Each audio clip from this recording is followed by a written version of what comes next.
So, Leah, the headline from CAUV reform that we got done at the State House was the fact that for landowners across Ohio, their CAUV valuations going down roughly 30%. There was another very important part of what we got done that has to do with conservation practices in Ohio. Tell us how we got the law changed there.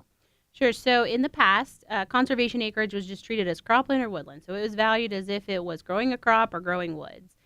Now, under the legislation, if it is land in a federal program or it's in a private conservation practice, it will be valued at the minimum value of $230 per acre.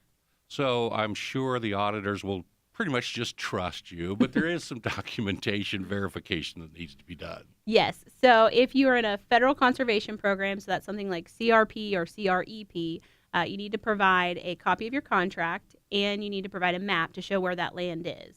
If you have a private conservation practice like a grass waterway or a buffer strip, then you need to provide a map to show where the land is. And that's so that the auditor can match up which soils get reduced to that lower value. Otherwise, they wouldn't know which ones to reduce.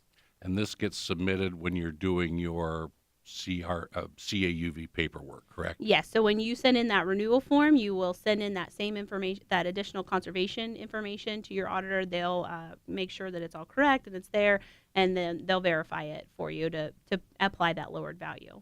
Now, there was a reason why we put such a priority on making sure that we treat these conservation lands the way they're going to be treated. What was the reasoning behind that?